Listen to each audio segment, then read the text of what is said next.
Maligayang pagdating sa India. Isang lupain na may higit sa 1.4 bilyong tao. Isang bansa kung saan ang mga kumpanyang bilyon ang halaga ay katabi ng mga baryong tila hindi pa naaabot ng paglipas ng panahon. Kung saan ang mga kababaihan ay naging mga pangulo, astronaut, at mga piloto ng fighter jet. Ngunit sa ilang lugar, ang kinabukasan ng isang babae ay maaari pa ring napagpapasyahan bago pa siya isilang. Ngayon, dadalhin ka namin sa isang mundong bihirang tunay na makita ng mga tagalabas.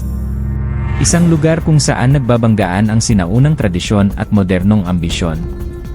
Kung saan ang ilang kababaihan ay sinasamba bilang mga diyosa. Habang ang iba ay patuloy na nakikipaglaban sa mga kaugaliang umiral na sa loob ng maraming siglo.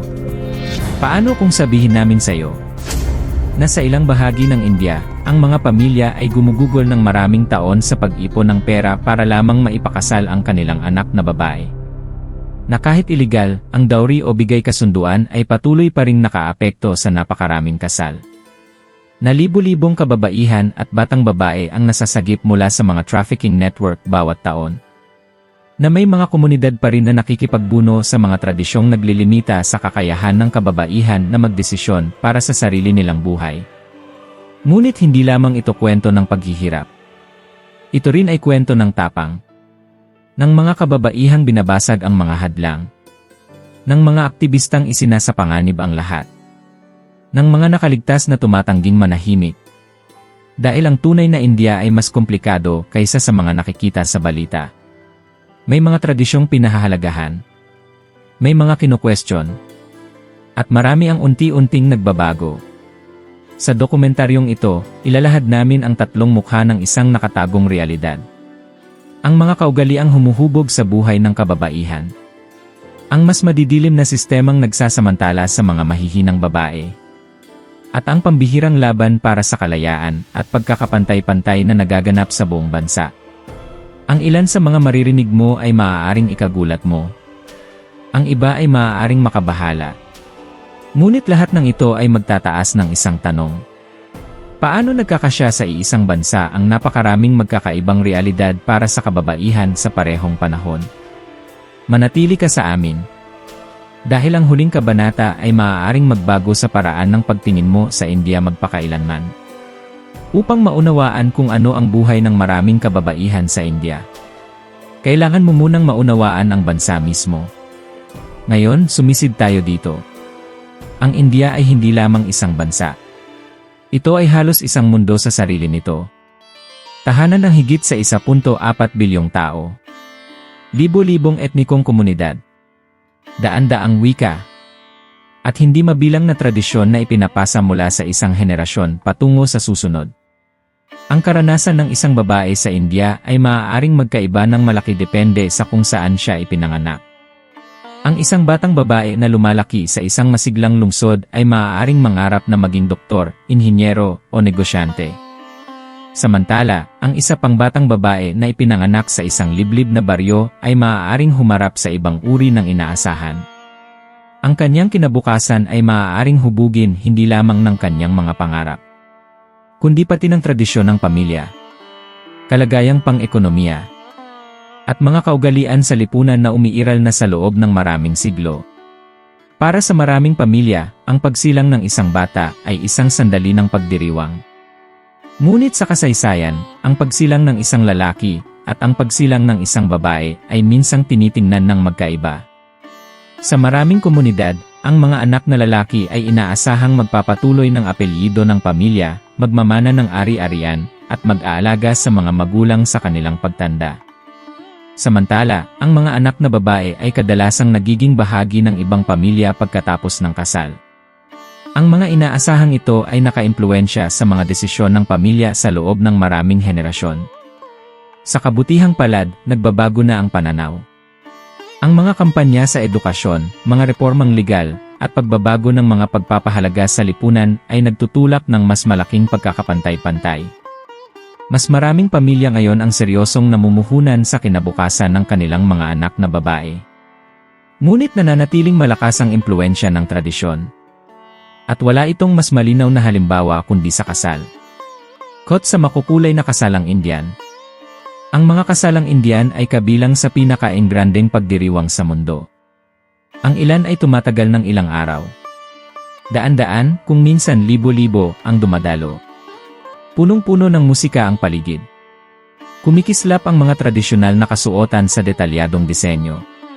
Nagkakatipon ang mga pamilya upang ipagdiwang hindi lamang ang dalawang tao, kundi ang pagsasanib ng dalawang pamilya. Para sa marami, ang kasal ay isa sa pinakamahalagang yugto ng buhay. Ngunit sa likod ng kagandahan ng mga seremonyang ito ay may mas komplikadong realidad. Sa loob ng maraming siglo, maraming kasal ang inaayos ng mga pamilya. Hindi lamang ito tungkol sa pag-ibig. Ito ay tungkol sa pagiging angkop. Magkakatulad na pagpapahalaga, katatagan sa pananalapi, at pagpapanatili ng ugnayan ng pamilya. Sa kasalukuyan, karaniwan pa rin ang arranged marriages sa maraming komunidad. Ngunit nagbago na rin ang sistema. Maraming modernong arranged marriages ang may pahintulot ng parehong individual. Madalas, nagkakaroon ng panahon ang mga magkapareha upang makilala ang isa't isa bago magpasya. Kasabay nito, mas dumarami rin ang love marriages, lalo na sa mga lungsod. Maraming kabataang Indian ngayon ang pumipili ng sarili nilang kapareha. Ngunit ang mga pagbabagong ito ay minsang nagdudulot ng tensyon sa pagitan ng mga henerasyon. May mga pamilyang tinatanggap ang pagbabago. Mayroon ding mahigpit na kumakapit sa tradisyon. Isa pang sensitibong issue na konektado sa kasal ay ang sistema ng dowry. Noong una, ang dowry ay tumutukoy sa mga regalong ibinibigay upang makatulong sa bagong tahanan. Ngunit sa paglipas ng panahon, sa ilang kaso, ito ay naugnay sa mga pinansyal na hinihingi mula sa pamilya ng babae. Bagamat iligal na ang paghingi ng dowry sa India sa loob ng maraming dekada, hindi pa rin ito tuluyang nawawala. May mga pamilya pa rin nakakaramdam ng pressure na magbigay ng mamahaling regalo, pera, alahas, o gamit sa bahay. Para sa mahihirap na pamilya, ito ay nagiging mabigat na pasanin. Ang mga magulang ay maaaring gumugol ng maraming taon sa pag-ipon para sa kasal ng kanilang anak na babae. May ilan na nangungutang. Ang iba ay nagbebenta ng lupa o mahahalagang ari-arian. Ayon sa mga tagapagtaguyod, ang mga pressure na ito ay nag-aambag sa hindi pagkakapantay-pantay at kahirapan.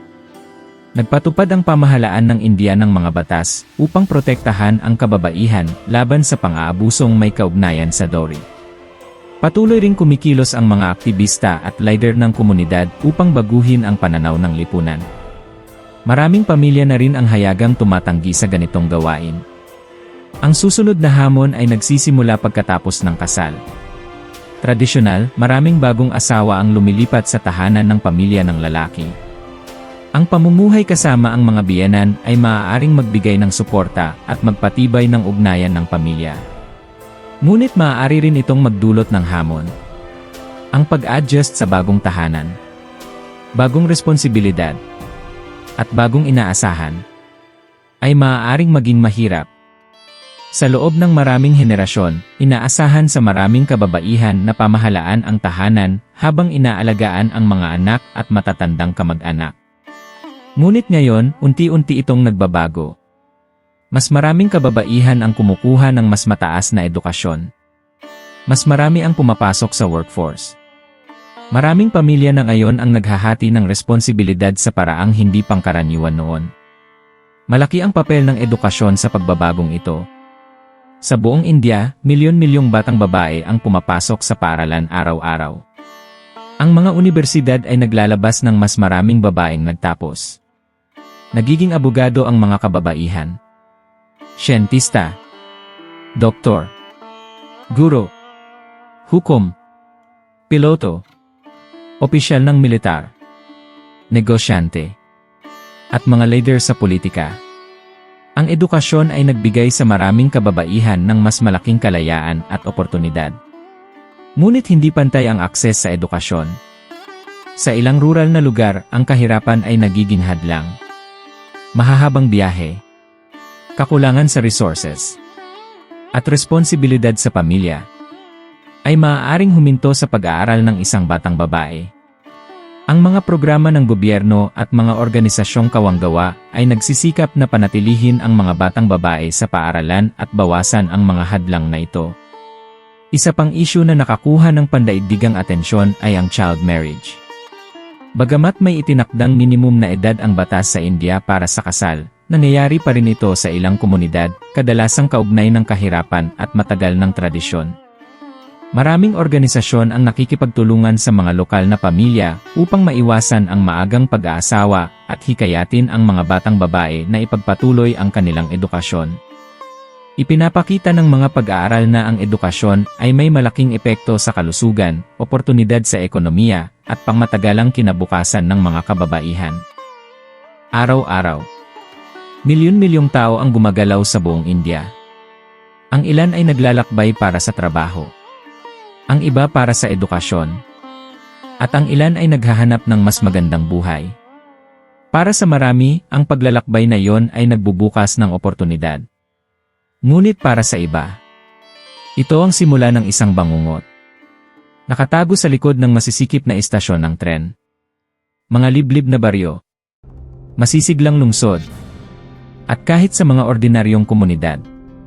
May umiiral na kriminal na network na ilang dekada nang sinusubukang buwagin ng mga otoridad at aktivista. Human trafficking. Isa sa pinakamabilis lumalaking uri ng organisadong krimen sa mundo. At ang India, dahil sa napakalaking populasyon at pagkakaiba-iba ng ekonomiya, ay humaharap sa malalaking hamon sa paglaban dito. Ngunit may isang mahalagang bagay na dapat maunawaan. Ang human trafficking ay walang isang mukha. Ito ay nakaapekto sa mga tao sa iba't ibang paraan. Ang ilan ay pinipilit sa paggawa. Ang ilan ay inaabuso sa domestic work. Ang ilan ay nakakulong sa utang na hindi matapos-tapos bayaran.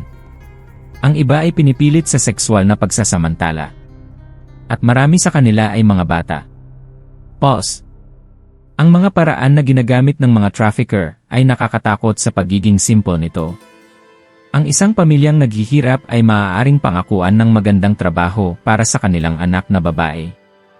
Ang isang teenager ay maaaring alukin ng trabaho sa malayong lungsod. Ang isang taong naghahanap ng mapapangasawa ay maaaring malinlang sa isang pekeng kasunduan.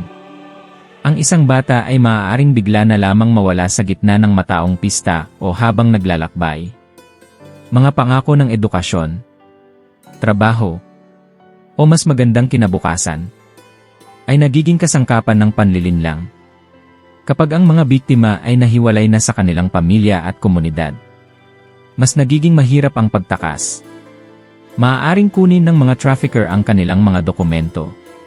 Kontrolin ang komunikasyon. Gumamit ng pananakot. Bantaan ang kanilang pamilya. O gumawa ng utang na sinasabing hindi na kailanman mababayaran. Binibigyang diin ng mga eksperto na ang trafficking ay hindi lamang problema ng India. Isa itong pandaigdigang issue na nakaapekto sa halos lahat ng bahagi ng mundo. Gayunpaman, ang mga salik tulad ng kahirapan, migrasyon, kakulangan sa edukasyon, at hindi pagkakapantay-pantay sa lipunan ay nagpapataas ng panganib.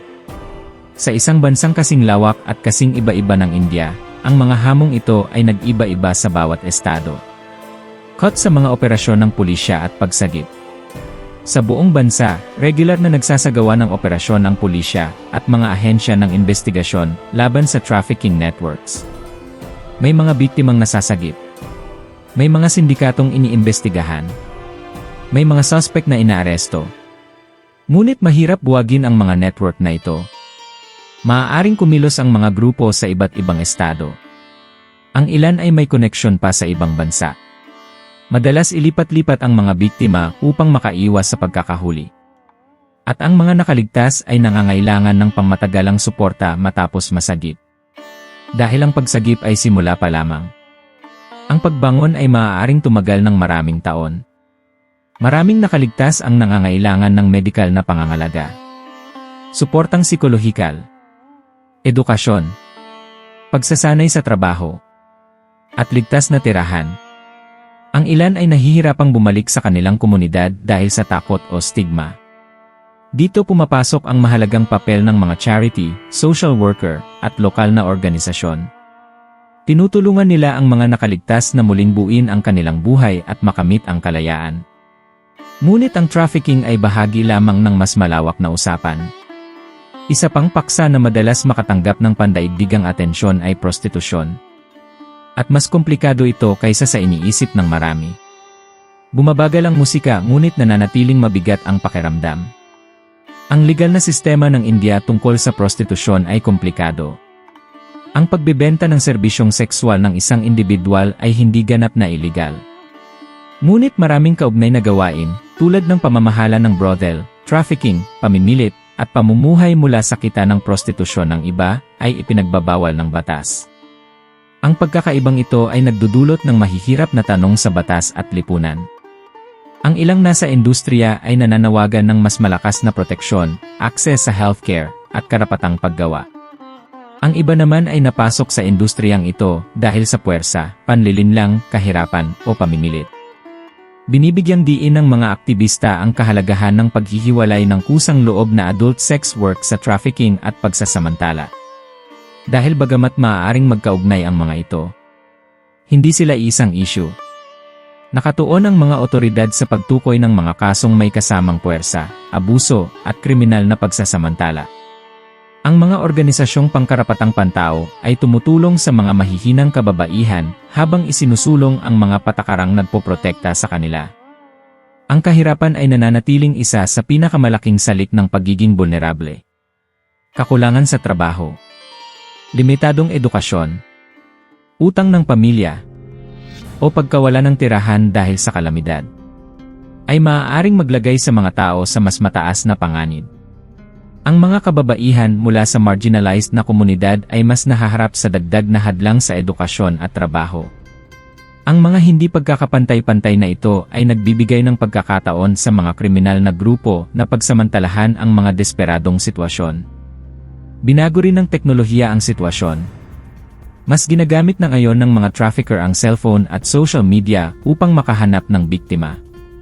Mga peking job ads, peking alok sa kasal, mapanlinlang na recruitment agencies, at huwad na online relationships. Lahat ng ito ay maaaring maging kasangkapan ng panlilinlang. Kasabay nito, nakakatulong din ang teknolohiya sa mga investigador. Digital evidence, pagsubaybay sa pananalapi, online reporting systems, at mga kampanya sa kamalayan ng publiko, ay nagpapabuti sa kakayahang matukoy at mapahinto ang mga kriminal na network. Caught sa panayam ng mga aktivista at voluntaryo. Sa buong India, napakaraming tao ang kumikilos laban sa pagsasamantala. Mga pulis, mamamahayag, abogado, guro, mga leader ng komunidad, at mismong mga nakaligtas. Ang ilan ay umiikot sa mga baryo upang turuan ang mga pamilya tungkol sa panganib ng trafficking. Ang iba ay tumutulong sa mga batang makabalik sa paaralan. Marami ang nagbibigay ng legal na tulong sa mga biktima. Ang mga survivor na muling bumangon ay kadalasang nagiging tagapagtanggol, tumutulong sa iba na maiwasan ang parehong panganib. Ang kanilang mga kwento ay patunay na posible ang pagbangon. Ngunit nananatiling napakalaki ng hamon. Dahil ang trafficking at pagsasamantala ay hindi lamang nagsisimula sa krimen. Madalas itong nagsisimula sa hindi pagkakapantay-pantay, sa kahirapan, sa kakulangan ng oportunidad, sa diskriminasyon, at sa mga sistemang hindi nakakapagprotekta sa mahihina. Ngunit nasasaksihan din sa India ang malalaking pagsisikap upang solusyonan ang mga problemang ito. Mga inisyatiba ng gobyerno, internasyonal na kooperasyon, mga organisasyong pangkomunidad, at mga lokal na aktivista, ay patuloy na nagtatrabaho upang palakasin ang pag-iwas, pagbutihin ang suporta sa biktima, at papanagutin ang mga trafficker. May progreso, ngunit malayo pa ang lalakbayin. Marahil ang pinakamahalagang aral mula sa nakatagong mundong ito ay ang pagsasamantala ay lumalakas sa katahimikan. At ang katahimikang iyon ang pilit binabasag ng marami. Dahil bawat biktimang nasagip, bawat trafficker na naaresto, bawat komunidad na natuturuan, at bawat survivor na nagkukwento, ay hakbang patungo sa pagbabago. Nagsisimulang magbago ang musika mula madilim tungo sa may pag-asa. Ngunit ang dokumentaryong ito ay hindi lamang tungkol sa paghihirap.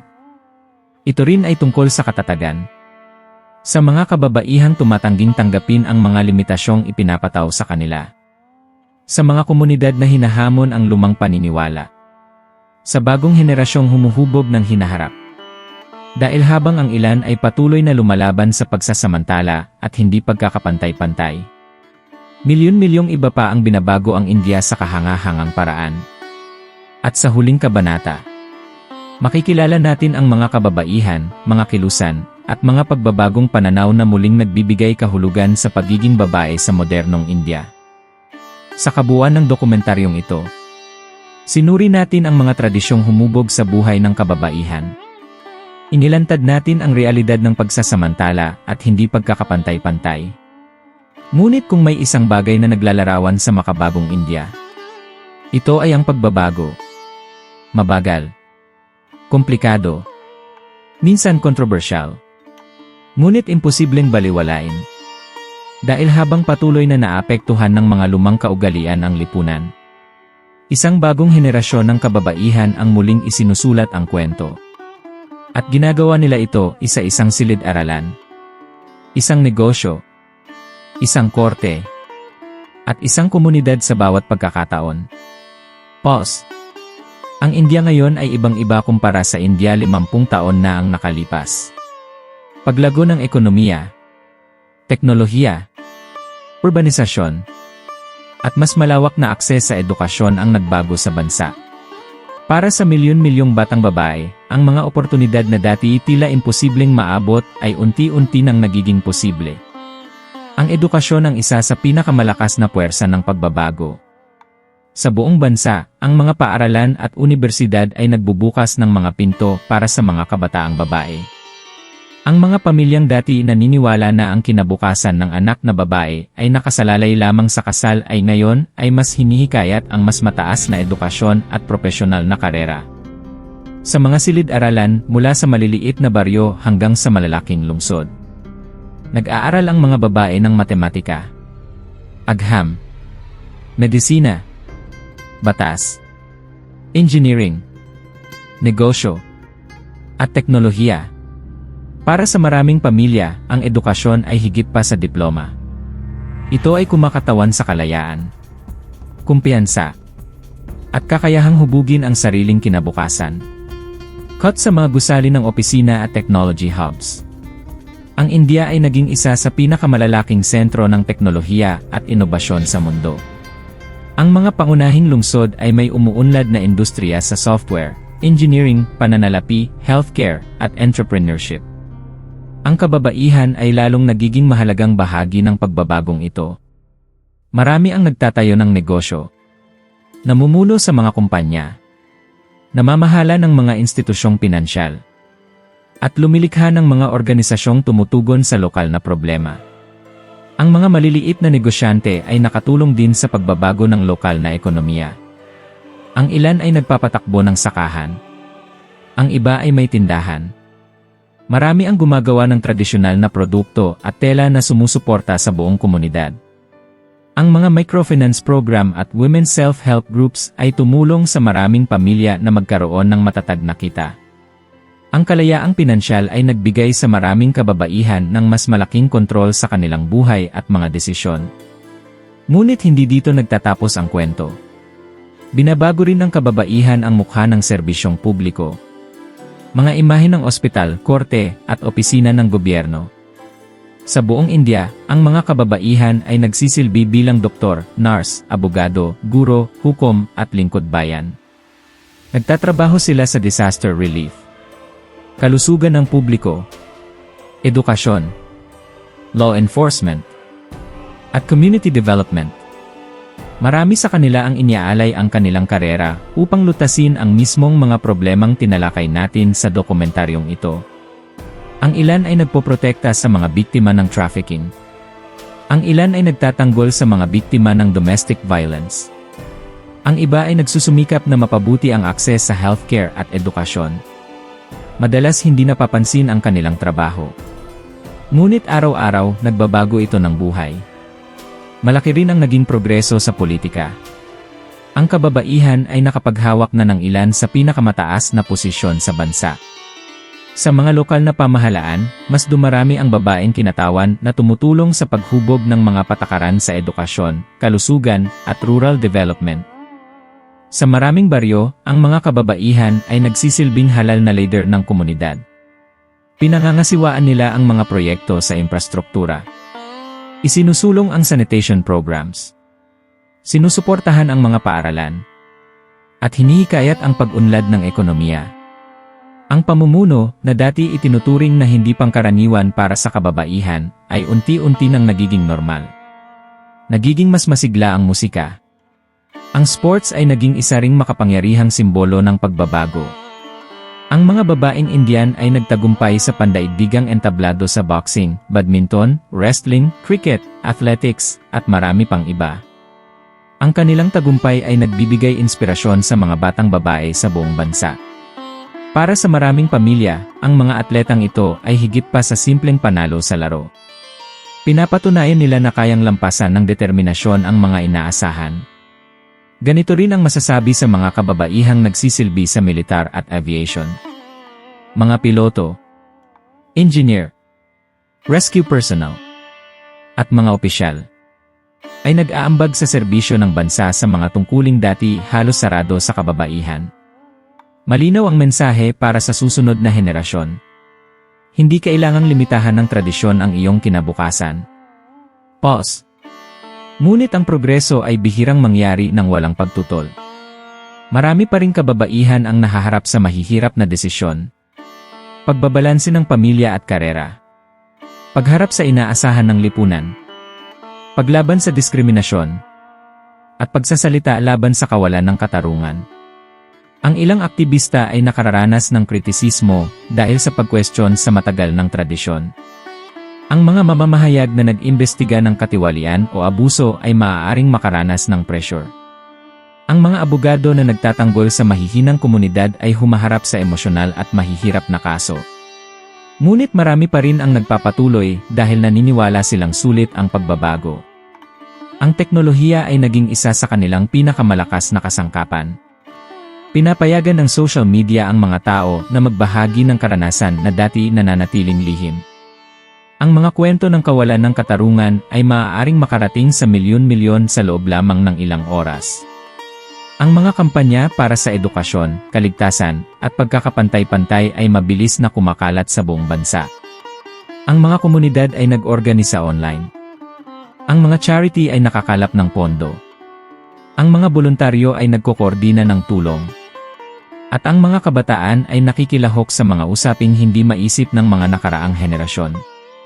Para sa maraming kababaihan, ang simpleng pagbabahagi ng kanilang kwento ay nakakatulong upang mahikayat ang iba na humingi ng tulong o hamunin ang mapaminsalang gawain. Cut sa mga eksena sa baryo. Ngunit ang pagbabago sa India ay hindi lamang nangyayari sa malalaking lungsod. Sa mga rural na komunidad, ang mga kababaihan ay nag-organisa ng farming cooperatives. Nagtatatag ng maliliit na negosyo. Namamahala ng lokal na bangko. Pinapabuti ang sanitation systems. Isinusulong ang healthcare. At hinihikayat ang mga batang babae na manatili sa paaralan. Marami sa mga pagbabagong ito ay tahimik na nangyayari. Walang internasyonal na balita. Walang kamera. Ngunit ang epekto nito ay tumatagal ng henerasyon. Ang isang lola na hindi nakapag-aral ay maaaring hikayatin ang kanyang apo na maging guro. Ang isang ina na nakaranas ng kahirapan ay maaaring tumulong sa kanyang anak na makapasok sa unibersidad. Ang isang survivor ng pagsasamantala ay maaaring maging tagapagtanggol ng mga batang nasa panganib. Ang maliliit na hakbang na ito ng tapang ay lumilikha ng pangmatagalang pagbabago. Bumabagal ang musika. At marahil, dito tayo dumarating sa pinakamahalagang aral. Walang isang kwento na makapaglalarawan sa mga kababaihan sa India. Ang ilan ay lumalaki sa mayayamang lungsod. Ang iba ay sa liblib na baryo. Ang ilan ay ipinagmamalaki ang sinaunang tradisyon. Ang iba ay hinahamon ang mga kaugaliang sa tingin nila ay dapat magbago. Ang ilan ay nagiging siyentista. Ang ilan ay artista. Ang ilan ay magsasaka. Ang ilan ay negosyante. Ang ilan ay iniaalay ang kanilang buhay sa pagtulong sa iba. Magkakaiba ang kanilang karanasan. Magkakaiba ang kanilang pangarap. Magkakaiba ang kanilang hamon. Ngunit lahat sila ay bahagi ng patuloy na nagbabagong kwento ng modernong India. Ang kasaysayan ng bansa ay umaabot ng libu-libong taon. Malalim ang ugat ng mga tradisyon nito. Ngunit bawat bagong henerasyon ay nagdaragdag ng panibagong kabanata. At ang mga kababaihan ngayon ay tumutulong sa pagsulat ng susunod. Nagpapalakas ang musika patungo sa wakas.